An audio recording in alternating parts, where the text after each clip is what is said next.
Welcome back to another edition of Fly Tying for Beginners with Jim Misiura.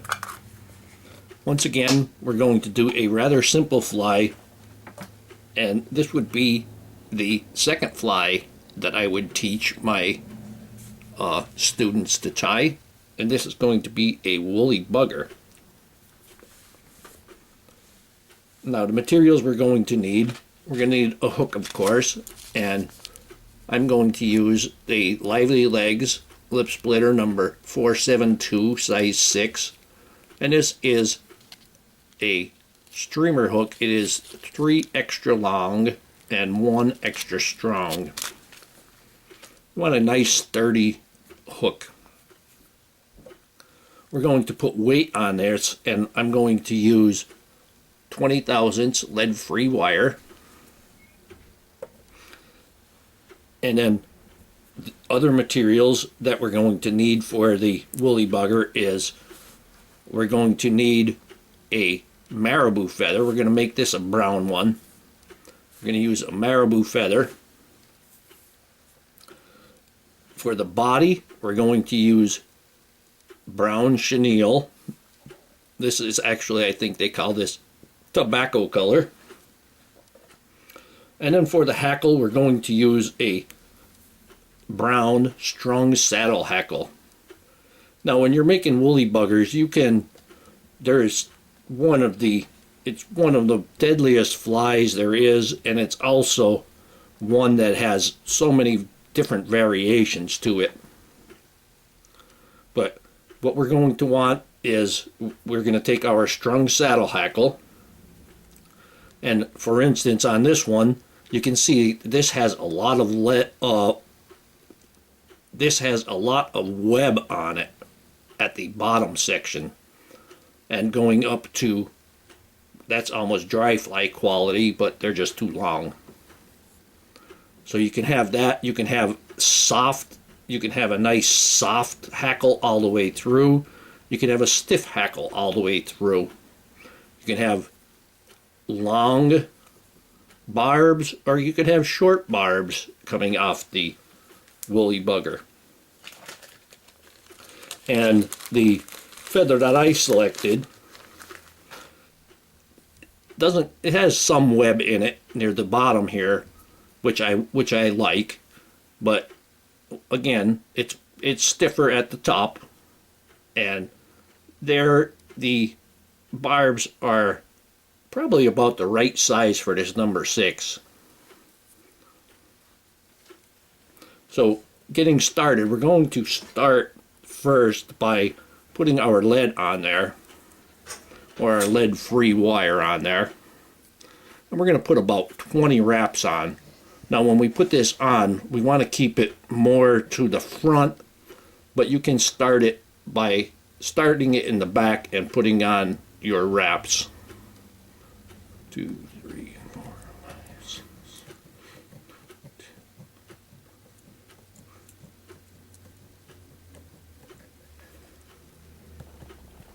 Go ahead and wiggle that off. Take my toenail clipper or my fingernail clippers and clip that off. Take the back of your nail and just mash that down. Now you can see that most of the lead is right in the middle, but I'm just going to go ahead and push this forward, and I want to keep it about 1 eye length from the eye of the hook, 1 eye width from the eye of the hook. And the reason for this is woolly buggers should kind of, when you strip them, they should kind of come up and then go down nose first, kind of like a leech. A leech is probably the best imitated trout stream food source by a woolly bugger, but it can also represent a stonefly or even a little minnow.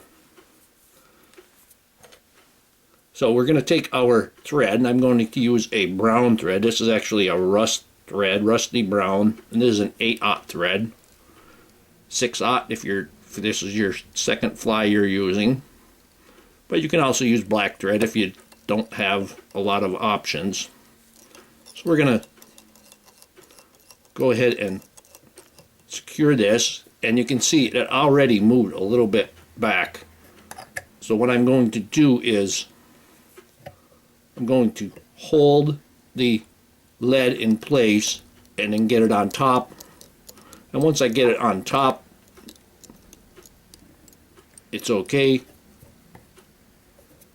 And then we're going to put several wraps in back, and this is going to hold it right in that place. Go ahead and go forward and then back one more time. And take your scissors and remove that excess. And we're going to put a base of thread down.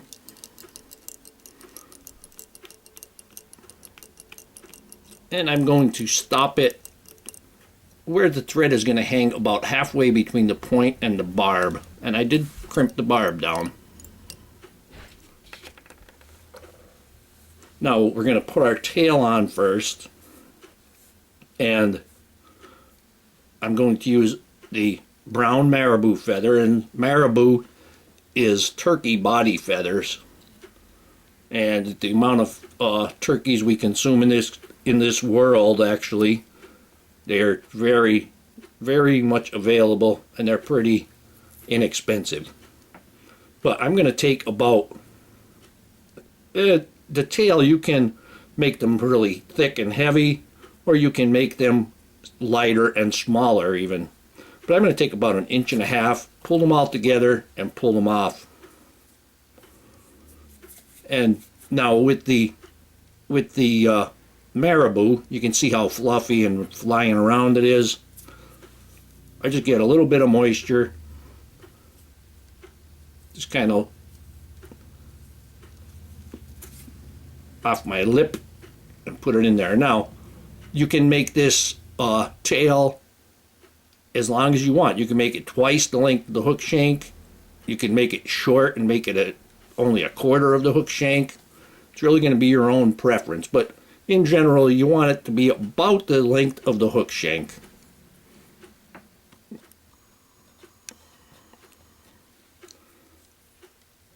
So you're always keeping control, keeping this nice and tight. So I'm going to make it about the length of the hook shank. So that's about it. I'm going to bring it back. I'm going to hold it tight with my left hand. Bring your thread up between your fingers. It's a loose loop. Pull it straight down. Bring it up, loose loop again. Pull it straight down. Now I'm still holding it, and I'm going to wrap forward. And you don't necessarily need to have touching turns doing this. And you can see the material wrapping right around it. That's okay, because what's happening is you're covering the lead. Now when I get up there, I'm going to go ahead and remove all of this. So I'm just going to grab it all together, cut that pretty close. Could have probably have cut that a little bit closer. I'm going to go ahead and trim that down just a little bit more. Just be careful whenever you're using your scissors by your thread. Always take your finger and push your thread out of the way, like this. Keep that thread tight, and we can go ahead and tighten that up. Then I'm going to bring my thread back to the tail area, or right to where I tied it in. And now you can see there's a little bit. No, there isn't even. There's no lead showing at all. Now before we put the body on, we're going to take our hackle feather, and you can tie this feather in by the butt section or by the tip section. And on woolly buggers, I like to tie them in by the tip section. And the reason being is that hackles are usually tapered. They're usually longer down at the bottom, you can see, and much shorter at the top.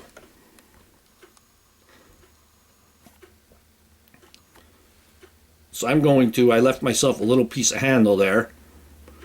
I'm going to take the feather, I'm going to grab the tip, and then I'm going to pull everything back, get hold of it.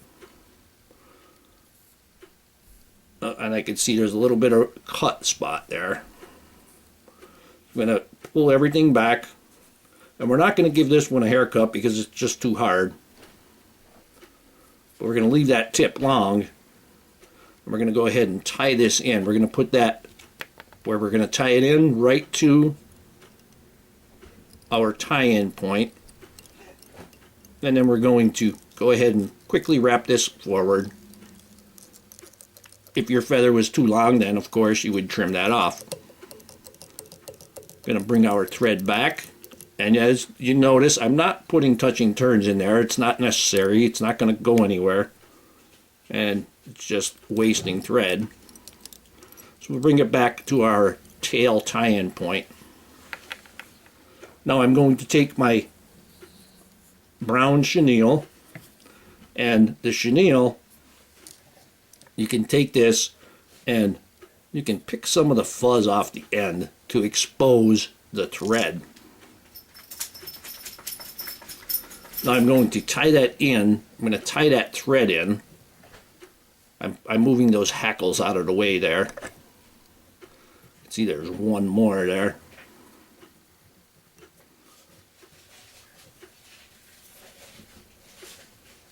I'm going to tie this in.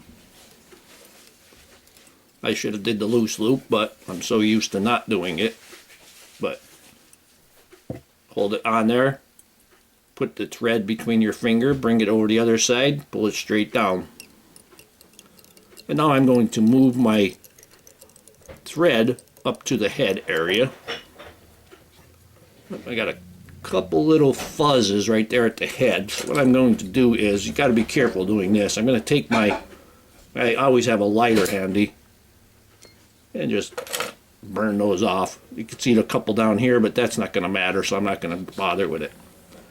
Now again, you can use your bobbin cradle and rotate your vise, but this is a small piece, so I'm going to just wind this by hand. You want to have a pretty good grip on it, and we're just going to wrap it, one wrap right in front of the previous, and we're going to come right up. Keep them fairly tight. They don't have to be real tight. I'm going to give it that last one, and then I'm going to tie this off, holding it tight. Go ahead and drop your thread over the other side. Drop your thread over the other side, and once you get a couple wraps in there, you're pretty good. You can let go. But here's another way to do it. I'm grabbing with these fingers and I transfer it to the other side, or just reach around and get it.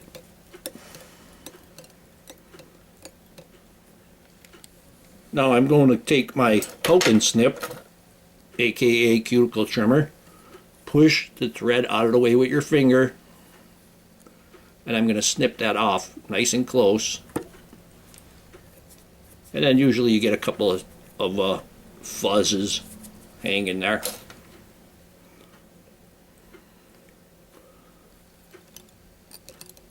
Just make sure that's secured. Now I'm going to take my hackle. I'm going to hold the hackle straight up. I'm going to start at the bottom, and I'm going to go up, and I'm pulling all the hackle to the one side. Pulling all of the hackle to the one side. Now we can wrap it. I'm going to give it a wrap right at the tail first. There's one. Now we're going to do what is called a palmer, which is spacing your wraps, not wrapping them tight. You could almost follow the chenille with this. Oh, that one was a little bit close. I'm going to go ahead and put my hackle pliers on this.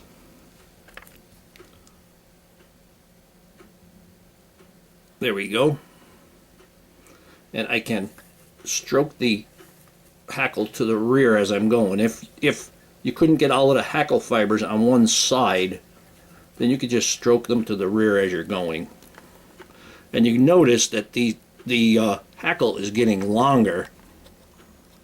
It's getting a little bit longer as we're going forward.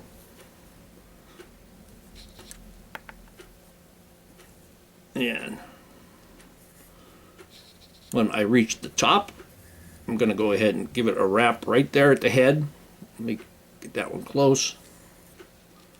And if your hackle is long enough, you can go ahead and give it one extra turn right at the head there. Now I'm going to hold my hackle stem basically at the 90 degree and wrap my thread. And this is going to prevent hackles from shooting out towards the front. Once you get a couple on there, then you could go ahead and let go.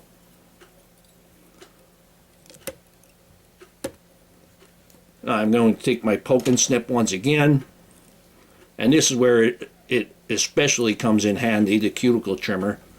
Push your thread out of the way, and you're only going to cut the stem. You're not going to get your scissors in there and cut any hackle that you want her to keep. Just like that. Now I can just hold this hackle to the rear there and tie my head off. If you have any that were pointing forward, just go ahead and hold it to the rear, and then you make yourself a nice little head there. And once again, you go ahead and give it the whip finish or the half hitch. If you can't get the hang of the half hitch, you can just, or the whip finish, you can just use a half hitch. Just put your half hitch tool, and it could be an ink pen even. Lay it on the thread, wrap your thread around your tool twice, and then I rotate it as I'm going up, and that way it stays, their tension stays in there. And then we're going to pull it off once, twice. Whoop. There we go. And now you can do that maybe 3 times, or you can actually use your finger. Just make that little X, pull that off, and basically what you're doing with the half hitch or the whip finish is that you're wrapping the thread under itself. Now lastly, I'm going to take the whip finish. I'm going to show you again. Put the hook over the top, come around the camel hump, and now you have an X. You look on the bottom.